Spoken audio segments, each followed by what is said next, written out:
오늘도 예수는 그리스도, 그리스도는 인생의 모든 문제를 해결하셨음을 항상 믿으시는 귀한 분들 되시기 바랍니다. 우리 집에서 이렇게 나오면요, 앞에 교회가 하나가 있어요. 그리고 또 옆에 또 교회가 있어요. 그 옆에 교회는 이름이 뭐냐면은 예수 중심 교회. 뭔지 아시나요? 이초성 목사님 그 교회죠. 약간 신비주의고 약간 이제 이단으로 이렇게 모는 교회죠. 그런데요, 예수 중심 교회 그 단어만 보면 너무 좋은 말이에요. 예수 중심으로 살자. 그리스도 중심으로 살자. 너무 좋은 말이잖아요. 근데 우리가 살면서 예수 중심으로 살면 너무 좋겠는데 그렇게 안 되는 경우가 많더라고요. 오늘도 우리가 고백을 했잖아요. 설교 전에 고백을 했는데 그리스도 인생의 모든 문제 해결자 맞는데, 그런데요, 이 고백이 날마다 고백이 되어야 되는데 고백이 안 될 때가 있어요. 그게 언제냐면 바로 내 안에 근심이 몰려올 때입니다. 여러 가지 근심들이 계속 몰려오는 거예요. 그러면 예수가 그리스도라고 고백하는 이 단어가요, 쉽게 안 돼요. 한 가지 예를 든다면 경제입니다. 경제 어려워 보신 분들 많죠. 경제가 어려우면 너무나도 이게요, 힘들면 그때 예수는 그리스도, 그래 그리스도 예수님은 내 모든 것을 해결하실 거야 고백할 수 있으신가요? 저는 안 되더라고요. 예전에 진짜 어려웠을 때 안 되더라고요. 이게 또 건강 문제예요. 건강에 문제가 딱 왔어요. 갑자기 진단을 받았는데 암이에요. 여기 그런 분 없으시죠? 지난주에 혹시 그러면 이해하고 들으시기 바랍니다. 갑자기 병원에서요, 이제 얼마 안 남았대요. 청천벽력이 떨어져 버렸죠. 그러면 우리가 그 안에서 예수는 그리스도, 그래 그리스도는 모든 문제 해결했기 때문에 괜찮아, 그렇게 되시나요? 잘 안 되더라고요. 근심이 몰려오는 거예요. 야, 내가 얼마 안 남았다고 어떻게 살지? 내가 지금 몇 개월밖에 안 남았는데, 며칠밖에 안 남았는데, 이걸 어떻게 말하지? 별의별 말들이 생각이 다 들잖아요. 또한 그것뿐만이 아니고요, 사랑과 미래에 대해서 근심이 몰려오면요, 어떠냐면은 그 사람 때문에 분노하게 되고요, 미래 때문에 걱정하고 염려하는 게 계속 몰려오는 겁니다. 그러니까 우리가 고백은 쉽게 하는데 내 삶 속에 문제가 올 때, 어려움이 올 때는요, 예수 그리스도가 날마다 우리 안에서 고백이 안 될 때가 많더라고요. 근심이 몰려오는 겁니다. 순간순간 힘든 일들이요, 계속 내 머리를 스쳐 지나가는 거예요. 내 머리를요, 확 망치로 치는 것 같아요. 너무 힘들어요. 저에게도 세 자녀가 있어요. 세 자녀가 있는데 참 괜찮아요, 애들이. 그런데 어느 때는 진짜 상태가 안 좋을 때가 있어요. 와, 이게 상태가 안 좋은데 한 명만 상태가 안 좋으면 되는데 이게 세 명이 같이 상태가 안 좋아가지고요, 와, 장난 아니더라고요. 그 이 모습을 보면 어떤가요? 부모님들은 예? 예수는 그리스도야, 괜찮아, 그리스도 인생의 모든 문제 해결이야, 다 해결하셨어, 걱정하지 않아, 너 상태 안 좋아도 그리스도야, 그리스도 예수님은 해결하실 거야, 그렇게 되시나요? 껄껄껄 웃으시나요? 전 안 되더라고요. 같이 싸워요, 제가. 그러니까 우리 애들이 저보고 뭐라 그러면 항상 하는 말이, 아빠는 교회에서는 참 목사님 같은데 집에서는 아니라는 거예요, 이게. 와, 그 아이들을 보면요, 제가 어떠냐면 근심이 몰려와요. 과연 저 상태로 살면 쟤네들이 잘 살 수 있을까? 저 상태로 저희들이 진짜 잘 될 수 있을까? 이게요, 속으로 말은 안 하지만 제 안에 몰려오니까요, 마음이 안타깝고요, 가슴이 아파요. 근데 또 제 말을 또 안 들어요. 지나가다가 이제 뭐 말씀 전하러 이제 사역하러 이제 가는데요, 어떤 아기 엄마하고 아이 두 명이 이렇게 걸어오는 걸 봤어요. 대화하는 걸 제가 은연중에 들었어요. 들었는데 그 엄마가 그 딸한테 뭐라 그러냐면, 그러게 엄마 말 좀 듣지 왜 안 들어가지고 이 고생이야, 애가요 추우니까 이게 이제 잠바를 입고 따뜻하게 가야 되는데 이게 안 갔나 봐요. 감기가 걸렸어요.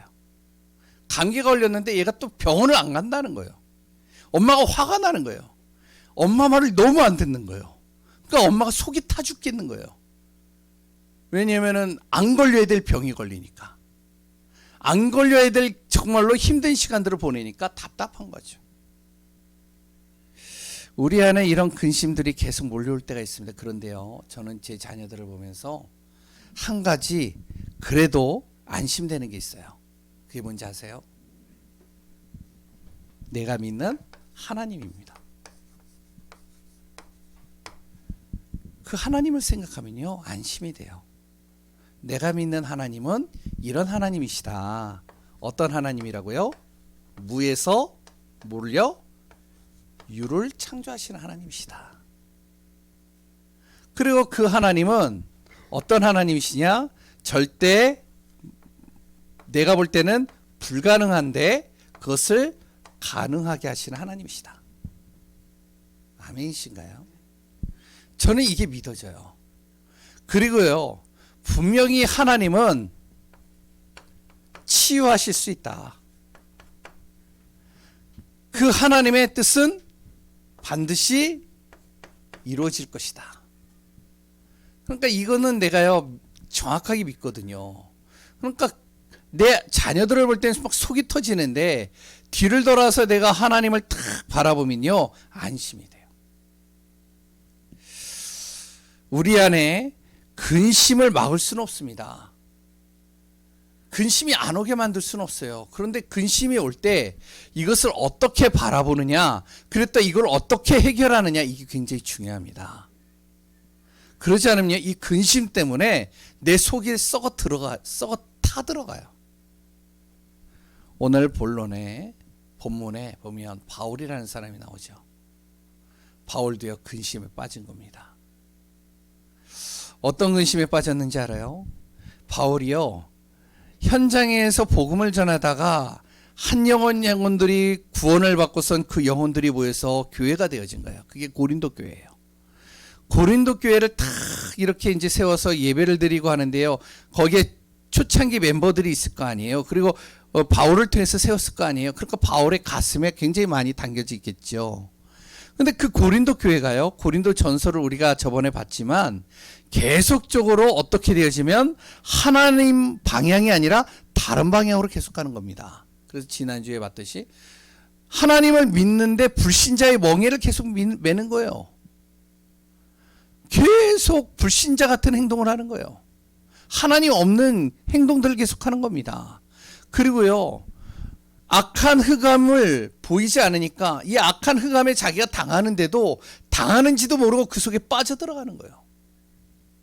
그리고 가치 없는 것에 계속 마음을 거기다 두고 인생을 걸어버리는 거예요. 바울이 볼 때 가슴 안 아프겠어요? 아프잖아요. 진짜 그걸 보니까 안타깝잖아요. 그래서 바울이요, 내가 저 고린도 교회 가서 저들에게 정확하게 얘기 좀 해야 되겠다. 그래가지고 가려고 하는데 나를 안 만나려고 하는 거예요. 바울을. 어떻게 했어요? 바울의 말을 안 들으려고 그래요. 자기 고집대로 가는 거예요. 고린도 교회 성도들이 대부분이 목사 말을 안 듣습니다. 얼마나 힘든지 아세요? 그러니까 이런 모습을 보면요 목사도 마찬가지입니다. 안타까운 거예요. 성도님들이요 딱 봤을 때 분명히 저 길로 가면 분명히 아닌데 라고 생각되는 게 있어요. 근데 그 길로 굳이 간다는 거예요. 절대 안 들어요. 그러면요 목사도 마찬가지입니다. 속이 타요. 바울이 그랬다는 것이죠. 그러니까 이 바울이요 너무 속이 타니까 뭔가 말은 해야 되겠고, 그래가지고 어떻게 하면은 강력한 어조로 편지를 써가지고 보내는 겁니다. 너희들 그렇게 되면 어떻게 되는지 알아? 너희들 결국에는 멸망이야. 너희들 그렇게 되면 모든 것이 다 무너지는 거야. 강하게 이제 편지를 써가지고 보낸 거예요. 아니 편지를 딱 보내고 나니까요 또 바울이요 근심에 빠지는 거예요. 왜 빠지는지 아세요? 예? 보내고 나서 내가 너무 강하게 썼나? 혹시 저것 때문에 상처받지 않을까? 저것 때문에 시험 들지 않을까? 걱정이 되는 거예요. 또 그것 때문에 근심이 되는 거죠. 그래서 고민하다가 자기 옆에 가장 잘 따라다니는 제자 한 사람이 있는 겁니다. 디도라는. 이 디도를 야야야 네가 좀 한번 고린도 교회 가라. 나는 안 받아주니까 너라도 가봐라. 그래서 중재 역할을 하려고 보내는 겁니다. 보내는데 어떻게 보내느냐. 가서 혹시 고린도 성도들이 내 편지를 보고 만약에 잘못 오해를 했다면 너가 좀 풀어줘. 그래서 너가 좀 그 동정을 잘 살펴봐. 그 지금 마음이 어떤지. 그래서 나한테 보고해줘. 아, 디도가요 딱 갔는데 어떤 일이 일어난지 알아요? 고린도 교회 성도들이요 편지를 보고 변화가 된 거예요.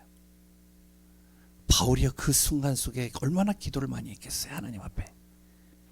편지를 보고요 이들이 회개를 하고 이들이 하나님 앞에 돌아서는 겁니다.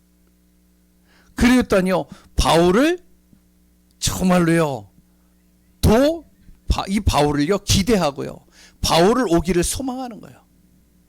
이 말을 들었을 때 바울이 얼마나 기뻤을까요? 얼마나 감사했을까요? 얼마나 안심이 됐을까요? 오늘 본문의 내용이 이 내용입니다. 누구나 잘 해결되지 않는 문제를 만날 수가 있어요. 그럼 그 문제를요 보면 속이 썩어 들어가겠죠. 그랬더니 어떨 때는요 우울해질 수도 있겠죠. 근심거리에 빠지겠죠. 그랬을 때 나는 어떻게 바라봐야 되냐.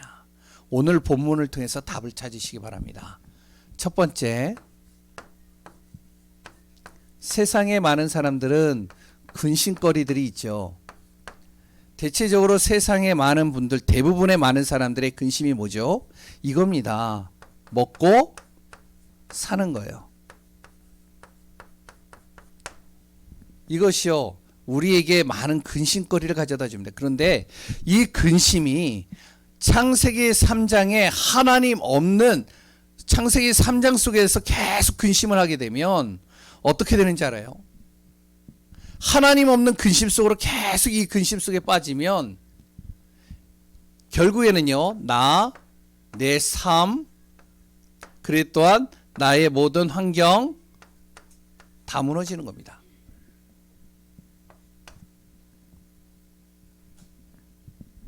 왜 그런지 아세요? 오늘 본문에도요 세상의 근심은 사망에 이르게 하느니라. 자꾸 죽음 속으로 들어가는 거예요. 그 이유가 뭐냐? 원래 인간은 하나님과 함께 하도록 창조됐죠. 근데 하나님을 떠난 거예요. 하나님을 떠난 그 순간부터 사람에게 모든 문제가 시작된 겁니다. 근심거리가 몰려온 겁니다. 먹고 사는 게 문제죠. 하나님 없으니까요. 하나님이 있을 때는 하나님과 함께 있을 때 하나님께서 이걸 채우시고 이끌어 가시는데 하나님 없는 삶을 살다 보니까 먹고 사는 게 근심이 되는 거예요. 그리고요 건강, 자녀, 그리고 환경, 영적 문제, 우리 렘넌트들은요 학업, 모든 것들이 다 근심거리로 몰려오는 겁니다. 하나님 없는 근심, 성경에 이렇게 얘기를 하고 있습니다. 잠언서 17장 22절 뭐라고 표현하고 있죠? 바로 근심은 나의 뼈를 마르게 한다. 심령의 근심을 계속하게 되면요 내 뼈가 마른대요. 25절에 뭐라고 그랬는지 알아요? 번뇌하게 한다는 겁니다. 그 근심으로요 자꾸 나를 힘들게 만든다는 거예요. 그럼 어떻게 되는지 아세요?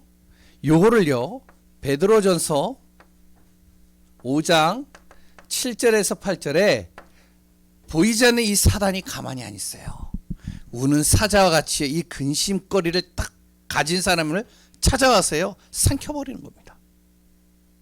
그걸 계속 이용해 가지고요 내 안에 우울하게 만들고요 낙심하게 만들고요 절망에 빠지게 만들고 그것 때문에 시달리게 만들고요 그것 때문에 힘들게 만드는 거예요. 그럼 어떻게 되겠어요? 해결해야 되잖아요. 하나님 없는 근심 어떻게 되느냐? 왜 자꾸만 이렇게 어려워지고 힘들어지고 답답해지느냐?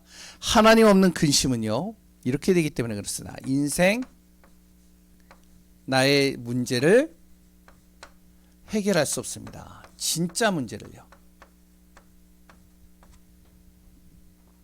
내 인생의 진짜 문제가 뭔지 아세요? 다른 게 아닙니다. 돈, 경제, 건강 다 맞는데 진짜 문제는요, 여기서부터 시작되는 거예요. 하나님 떠난 것에서부터 시작되는 거예요. 이걸 근원적인 문제라고 그러죠. 하나님을 떠나는 순간, 내 안에 하나님을 떠나는 순간 어떻게 하면 이 사단이요, 나를 속이기 시작하는 겁니다. 사단의 종로를 타는 것이죠. 그러니까 어떻게 되어지냐, 결국에는요, 잘 되는 것 같은데 내 삶이 무너지기 시작하는 거예요. 이게 인생의 진짜 문제입니다. 하나님과 함께 있어야 될 사람이 하나님 떠나는 거예요. 그 순간 이 사단에게요, 내가 속고 넘어지고 이 사단이 펼쳐놓은 함정틀 올무에 갇혀버리는 겁니다. 그러니까 내 삶이요, 지금 괜찮은 것 같지만 점점 내 안에 문제가 오고요, 계속 무너지는 거예요. 근데 이 정도가 아니죠. 세상의 근심, 하나님 없는 근심은요, 어떻게 되어지면 이렇게 되어집니다. 내 안에 세 가지 이 틀이 깨지는 거예요. 어떤 틀이 깨지죠? 바로 영적인 틀입니다.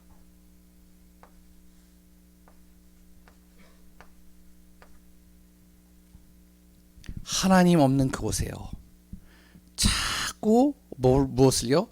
다른 것들을 계속 집어넣는데 이 영적인 게 깨져버리는 거예요. 영적인 게 깨져버리니까 뭐가 깨지냐? 내 마음의 틀이 깨져버려요.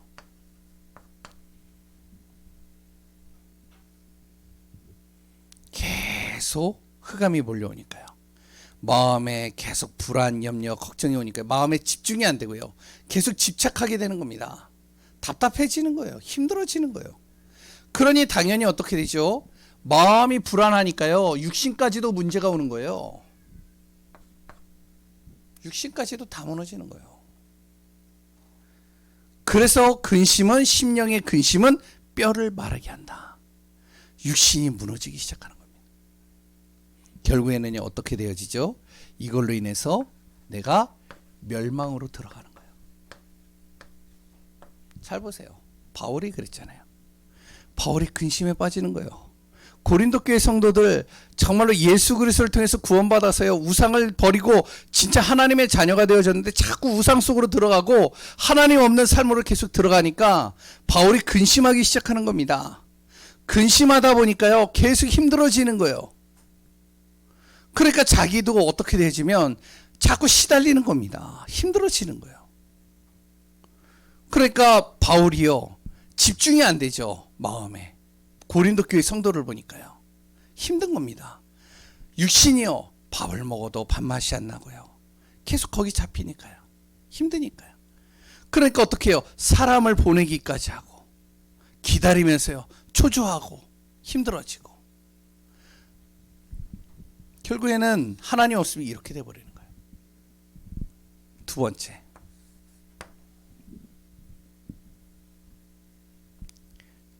그런데요, 하나님 없는 세상에 근심만 있는 게 아니라 또 다른 근심이 있습니다. 어떤 근심이에요? 구원에 이르게 하는 근심이 하나 있어요. 하나님을 어떻게 해요? 향한 근심입니다. 이게 무슨 말이냐면 하나님을 바라보고 의지하는 거예요. 자기의 힘으로 안 되니까 하나님 바라보는 겁니다. 하나님을 그냥 의지하는 게 아니라 간절하게 의지하는 거예요. 바울이 고린도 교회 성도들을 생각하는 마음은 남달랐습니다.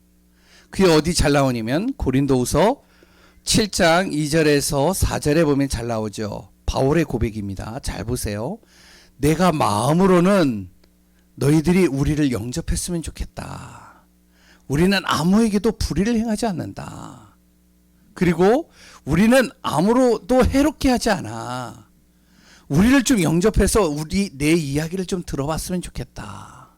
그리고 아무에게서도 내가 속여가지고 다른 거 빼앗지 않을 거야. 그러니까 내 말 좀 들어봐.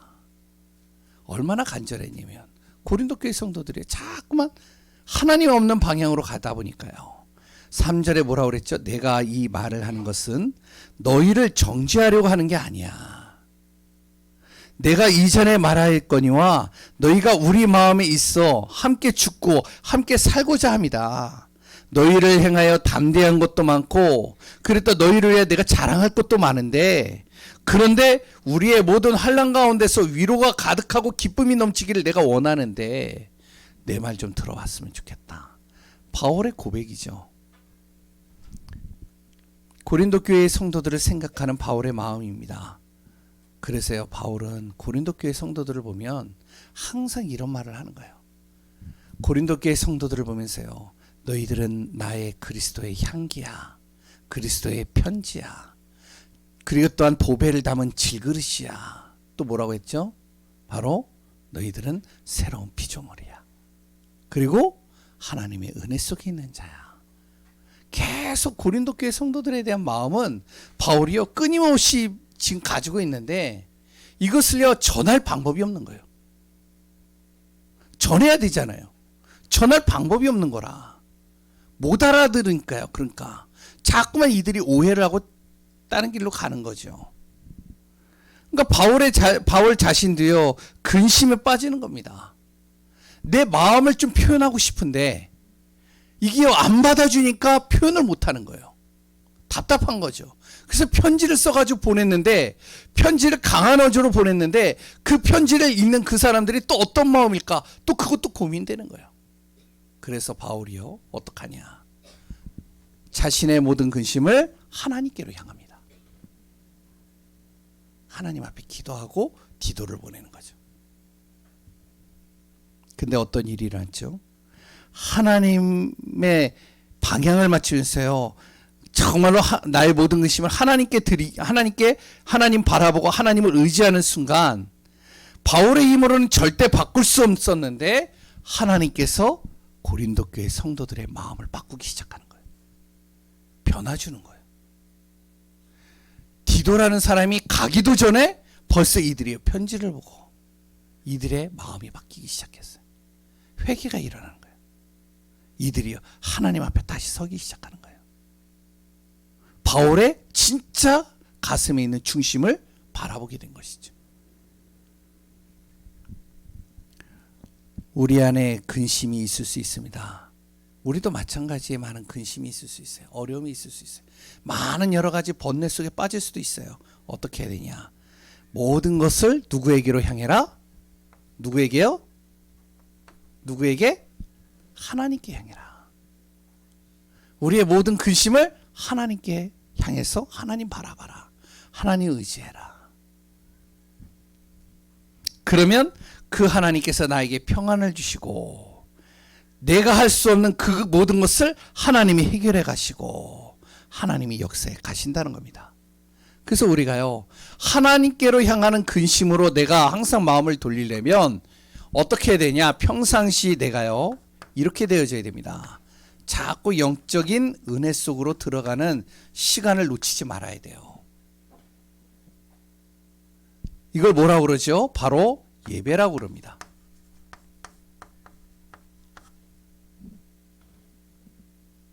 왜 예배를 드리면 내 자신이 바뀌느냐? 예배를 드리면 드릴수록요 내 안에 잘못된 각인과 이 뿌리와 이 체질이 바뀌는 거예요. 자꾸 염려하고 걱정하고 근심하는 것이요 하나님께로 자꾸 향하면서 예배 드리는데요 그래 하나님이 하시겠지, 하나님께서 분명히 이루시겠지, 하나님께서 도우시겠지, 하나님께서 인도하실 거야. 그 하나님은 어떤 분이다? 이런 하나님이잖아. 이해가 되시나요? 그리고 내 안에 뿌리 내리져 있는 것들, 상처들, 이런 것들이요 내가 은혜 속으로 계속 들어가니까 어떻게 되면 바뀌기 시작하는 겁니다. 우리가요 근심에 빠지면 어떻게 옛날 10년 전 20년 전 것까지도 다 끄집어내가지고 다 생각하게 되는 거예요. 그리고 내 체질이 바뀌는 거죠. 그러니까 평상시에 우리가 뭐가 돼야 되면 자꾸 영적인 은혜 속으로 들어가야 됩니다. 내가 복음을 누리는 만큼 어떻게 되어진다? 문제를 보는 시각이 달라지는 거예요. 은혜를 받으니까 문제 보는 게 달라진다니까요. 지난주에 제가 예배 다 마치고 여기서 브리핑을 했잖아요. 사진 보여주면서. 그렇죠? 99% 다 됐어요. 가기만 하면 돼요. 아, 너무 좋았어요. 좋았는데 금요일날 전화가 왔어요. 건물주한테. 본인이 직접 한 것도 아니에요. 나한테. 건너서 나한테 했어요.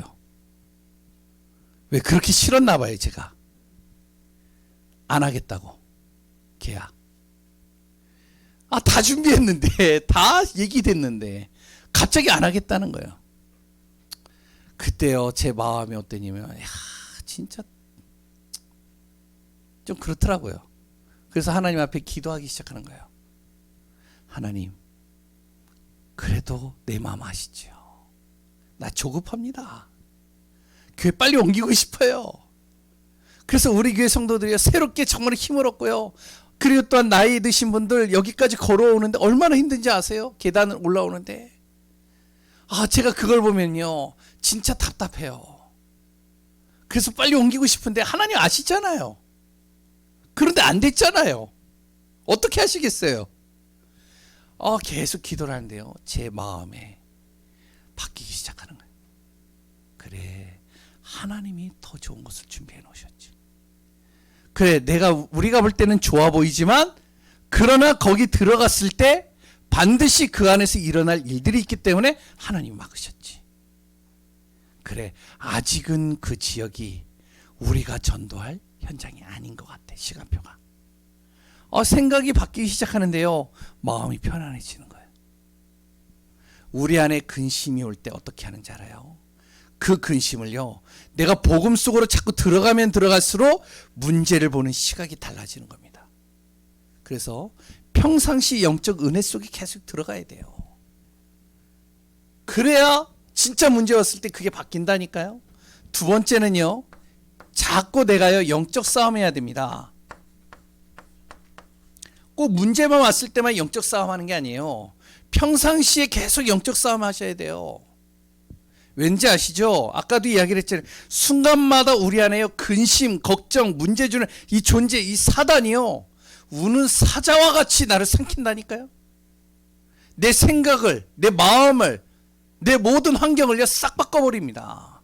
그래서 우리가 날마다 영적 싸움 하셔야 돼요. 아침에 딱 일어나면요, 하루를 내가 영적 싸움으로 기도하기 시작하는 겁니다. 하나님, 오늘도 내가 눈을 떴습니다. 오늘도 내가 보는 모든 것들, 내가 만나는 모든 것, 나 안에 오는 모든 문제, 어떤 건지는 모르지만 이걸 통해서 흑암이 나를 감히 넘어뜨리지 못하도록 주 예수 그리스도의 이름으로 흑암과 어둠의 권세를 꺾어주옵소서. 잠잘 때 하나님, 내가 오늘 모든 일정을 마치고 잠을 잡니다. 나의 모든 잠자는 시간 속에, 무의식 속에 내 생각과 마음을 틈타서 꿈으로 나를 자꾸 혼미케 만들어서, 번뇌에 빠지게 만들어서 잠을 못 자게 만드는 이 흑암과 어둠, 평안케 만들지 못하는 이 흑암과 어둠 꺾어주옵소서. 영적 싸움하는 거예요, 계속. 그때 내 자신의 근심이 하나님께로 자꾸 향하게 될 때 내 안에 참된 평안이 오는 겁니다. 세 번째, 그러면서 영적 도전하는 거예요.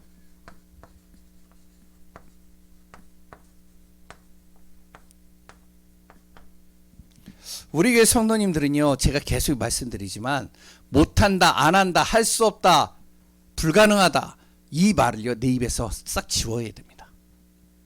뭐라고 해야 되는지 알아요? 하나님이 하시면 된다. 아멘이신가요? 영적 도전하세요.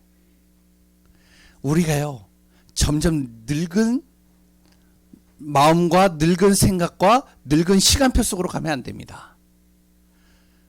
나이가 어려도요, 이렇게 대화를 하다 보면요, 굉장히 늙은 생각을 하는 애들이 있어요. 항상 못한대요. 할 수 없대요.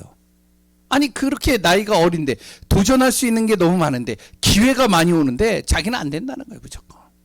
근데요, 연세가 들었는데도요, 어떤 분은요, 굉장히 젊으신 분이 있어요. 도전을 해요. 또 도전해요. 하나님이 나에게 힘 주시는 그 시간은 언제든지 나는 도전하겠다. 아멘이신가요? 문제는요, 기회입니다. 자꾸 나를 업그레이드 시켜야 돼요. 그러면 어떻게 도전하느냐? 예수 그리스도가 인생의 모든 문제를 우리가 믿는다면 어떻게 우리가 도전해야 되냐면 이렇게 도전하셔야 됩니다. 1절입니다. 요거 보셔야 돼요. 바울의 고백이죠. 고린도후서 7장 1절에 보면은 바울이 항상 이렇게 도전했습니다. 말씀을 굳게 잡고 놓치지 않는다는 거예요. 이 말씀을 어떤 순간에도. 그리고 두 번째, 나를 항상 어떻게 해요? 거룩한 상태로 바꾸고, 내 영적 상태를요 자꾸 어떻게 하면 복음 상태로 바꾸는 거예요. 세 번째, 어떠한 악과 흑암으로부터 나를 항상 깨끗하게 만드는 겁니다. 그러니까 흑암의 자리에 내가 가지를 않는 거야. 아예.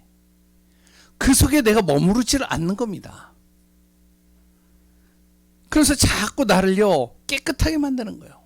하나님 앞에 자꾸 다가가는 것이죠. 근데요 어떻게 되어지냐? 하나님이 큰 능력으로 나를 이끌어 가신다. 세 번째입니다. 이렇게 되어질 때 우리를요 이렇게 하십니다. 하나님이 나를 응답의 길로 이끌어 가셔요. 하나님을 향한 근심, 하나님을 바라보고 의지하는데 반드시 하나님께서는 응답으로 답변하십니다. 그 첫 번째가 뭐냐? 13절입니다. 바울을요, 근심에 빠져있는 바울을 위로하기 시작하는 거예요. 디도를 통해서 듣는 보고를 통해서 위로를 받습니다. 이 고린도 교회 성도들이 바뀌니까요. 그리고 그 고린도 성도들이 바뀌는 정도가 아니라 하나님의 축복 속으로 들어가는 걸 보면서 디도가 막 기뻐하는 거예요. 기쁘니까 바울도 덩달아 같이 기쁜 거예요. 하나님은 우리를 항상 위로하실 뿐만 아니라 우리에게 기쁨을 가져다주는 축복 속으로 자꾸 들어가게 하십니다. 이게 하나님의 응답이에요. 첫 번째. 두 번째, 14절입니다. 말씀을 성취시켜 가셔요. 무슨 말이죠? 바울이 고린도 교회 성도들에게 이야기했던 모든 말들이 참되게 만드시는 겁니다. 거짓되게 하지 않고 다 하나님께서 이루어 가시는 거예요. 우리의 입술로 나가는 복음의 말들, 우리가 입술로 고백한 모든 것들, 내 자녀를 향해서 내가 기도한 모든 것들을 하나님은 어떻게 하신다? 참되게 하신다. 다 응답으로 이루어 가신다. 이게 하나님의 응답의 방법입니다. 세 번째 또 있죠. 15절에서 16절입니다.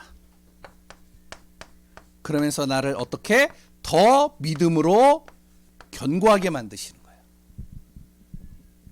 하나님 앞에 더 다가가니까요. 하나님이 응답해 가시니까 내가 더 믿음 앞에 서는 거예요. 그러니까 고백이요, 단순한 고백이 아닙니다. 분명히 하나님이 이루실 것을 믿기 때문에 믿음 앞에서 내가 고백하고 견고히 세워지는 거예요. 근심거리를 주는 사단에 속지 않게 되는 것이죠. 오늘도 우리 안에 이 응답받는 귀한 분들 되시기 바랍니다. 근심이 안 올 수는 없어요. 그러나 그 근심을 어디로 향하게 하느냐, 이게 굉장히 중요합니다.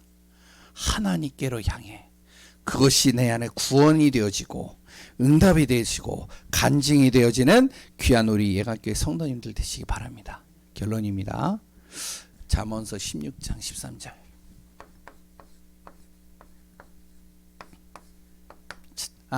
잠언서 16장 3절입니다. 죄송합니다. 잘하는 말씀이죠. 예? 너희 행사를 뭐라고요? 주께 맡기라. 그러면 어떻게 한다고요? 주님께서 그것을 이루시리라. 경영하리라. 이루시리라. 그러니까 우리가 근심이 오는 것들, 여러 가지 고민되는 것들 주님 앞에 맡기는 연습을 하는 겁니다. 이게 바로 하나님을 향한 근심이에요. 그때 하나님은 우리를 구원으로 이끌어 가신다는 사실을 기억하시고 나를 경영하시고 나를 인도하신다는 사실을 믿고 승리하시기 바랍니다. 두 가지 꼭 하세요. 말씀 정리입니다. 2022년 1월부터 12월까지 혹시 메시지 적고선 다 버리셨나요? 안 버리셨으면 보시고, 아니면 유튜브에도 다 나오니까 제목만 보세요. 유튜브에 딱 보면요, 제목은 다 올라가 있어요. 그러니까 다 보면은 시간 많이 걸리니까 제목을 한번 봐보세요. 1월 달부터 어떻게 하나님이 말씀을 주셨는지 정리해 보세요. 어떻게 하나님이 나를 이끌어 가셨는지. 두 번째요, 내년의 방향입니다. 예배입니다. 오후에도 잠깐 이야기했지만 요거 하고 마치겠습니다. 지금 시대가요, 코로나 딱 지나고 나서요, 20대, 30대, 40대 요 나이에 있는 사람들이요, 교회를 안 옵니다. 왜 안 오냐? 코로나 기간 속에서요, 맛을 본 거예요. 어떤 맛을 봤는지 알아요? 예? 집에서 예배 드리는 맛을 본 거예요. 너무 좋은 거예요. 그러니까 집에서 드리는 예배가 너무나도 좋은 거예요. 그래서 집에서 딱 컴퓨터 놓고 예배를 드리기 시작했네요. 그러다 보니까 어떡하냐? 홀로 예배를 드리니까요, 집중이 안 돼요. 어느 정도 되다가. 그러니까 이제 집중이 안 되니까 점점 예배가 멀어져요. 교회가 지금 문을 닫고 있습니다. 재작년에요, 우리나라에 1,000교회가 문을 닫았다고 그러나요? 그러다 보니까 성도들이 힘을 잃어버려요. 세 번째, 목사님들이요, 이직을 합니다. 말이 돼요? 전업을 바꾼다니까요. 왜? 삶의 영 너무 힘들어지니까. 지금 제주에도 있어요. 내년에 우리의 방향입니다. 예배가 살아나야 돼요. 모든 기준이 예배 속으로 들어가야 돼요. 기도하겠습니다. 하나님 감사합니다. 그리스도 예수 안에서 최고의 복을 누리는 귀한 교회가 되게 하시고, 오늘 우리 모든 성도님들 되게 하여 주옵소서.